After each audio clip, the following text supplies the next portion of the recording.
તો ભાઈ મારા મોજીલા મિત્રો આજે અમે હવ ડાયરો કઈ જગ્યાએ આવ્યા છીએ ભાઈ? અહીંયા આવેલા છીએ ભાઈ. અને આજે આપણું જે મલુમાડી ફિલ્મ છે હવેથી આણંદમાં પણ આવવાનું છે. અને અહીંયા જે વૃદ્ધો અહીંયા રહી રહ્યા છે આજે ખાસ એમના માટે સ્પેશિયલ આપણે સ્ક્રીનિંગ કરવા જઈ રહ્યા છીએ. તો એમની માટેનો આજનો શો છે બાપુના આશ્રમનો. બાપુ શાંતિથી અહીંયા બેઠા છે. બાપુ સૌથી પહેલો સવાલ મારો એ છે, મેં તો હજી ખાલી ઓપ્શન નહીં આવે પહેલાં હજી તો આ સૌથી નાનું જગ્યા મારા હિસાબે તમારી છે. અહીંયા 100 જેટલા વૃદ્ધ લોકો રહે છે, બરાબર છે. મેં હમણાં જોયું ડૉક્ટર મેડમ આવ્યા હતા, દવાની વ્યવસ્થા કરતા હતા. તો આ તો આટલું મેનેજ કરવું એ અઘરું છે. આની સિવાય તો બીજું ઘણું બધું છે. આ દીકરીએ વાત કરી મને, તો આ કઈ રીતના મેનેજ થાય બધું? કુદરત કરાવે છે. આપણે તો માધ્યમ છીએ ગુરુભાઈ. હા, આપણે બધાના ખૂબ આશીર્વાદ ને ખૂબ પ્રેમ છે. અને સ્પેશિયલી આપણી સોશિયલ મીડિયાની તાકાત જે તમે સારી રીતે જાણો છો. યસ તમે સોશિયલ મીડિયાથી તમે ઘણું બધું મતલબ આગળ વધ્યા છો. સોશિયલ મીડિયાની શક્તિ શું છે અને એનો જો સદુપયોગ કરવામાં આવે તો દુનિયા બદલવાની તાકાત એ સોશિયલ મીડિયામાં રહેલી છે. એમ ને, આનું ઉદાહરણ મારી સામે છે. એ બધું કરી રહ્યા છે. અને જ્યાં સુધી એ લોકો આપણી સાથે છે ત્યાં સુધી આ તો બહુ હજુ નાનું છે. તો 2000 લોકો છે.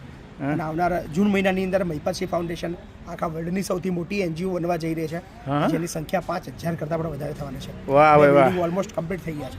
અને આ ડિસેમ્બર પતે ત્યાં સુધી 10,000નો આંકડો ક્રોસ કરવાનો છે આપણે 2026. ભાઈ આપણા ટીમ તરફથી તાળીઓ થઈ જાય ભાઈ. Thank you. અમને આનંદ છે કે તમે બી અમારા વૃદ્ધાશ્રમની મુલાકાતે પધાર્યા છો. અને આજે આપણું સરસ મજાનું મૂવી આવી રહ્યું છે. તો મારા બધા સમર્થક ચાહક મિત્રોને અપીલ કરું છું, ચોક્કસથી તમારા નજીક જે પણ સિનેમાઘરની અંદર અવેલેબલ હોય ત્યાં જજો. Thank you. જો ભાઈ સોશિયલ મીડિયાનો પાવર શું છે ને, એમ કહેવાય ને કે ભાઈ તમે ખાલી વિડીયો જોવો ને, ખાલી મનોરંજન માટે નથી, પણ આનાથી ઘણા બધા લોકોની જિંદગી તમે તારી શકો છો. એની જિંદગીમાં તમે કંઈક નવું ઉમેરી શકો છો.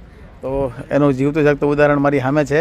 અને એ વાતનો મને ગર્વ છે કે આજે આ નાની નાની દીકરીઓ છે ને, એ ભલે ભણે તો છે જ, પણ મેં ખુદ વાત કરી એમની હારે, એટલે તમારામાં સંસ્કારનું પણ ઘડતર છે. હા, એટલે એ વાતે મને ગમી. અને thank you Babu. Thank you. માતાઓ અહીંયાથી આપણે બસમાં લઈ જઈએ છીએ. બાપુ અહીંયાની પૂરેપૂરી મસ્તીમાં છે. ચાલો તો લઈ જઈએ. આનો ખરેખર આજે અમને આનંદ થયો કે અમે આના નિમિત્ત બન્યા. અને હવે જોઈએ કે અમને ફિલ્મ કેવી લાગે છે. અને મળીએ ત્યાં થિયેટર ઉપર.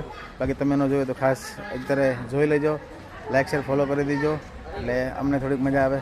ફરી મળીશું ત્યાં સુધી હવ ડાયરેને રામ રામ.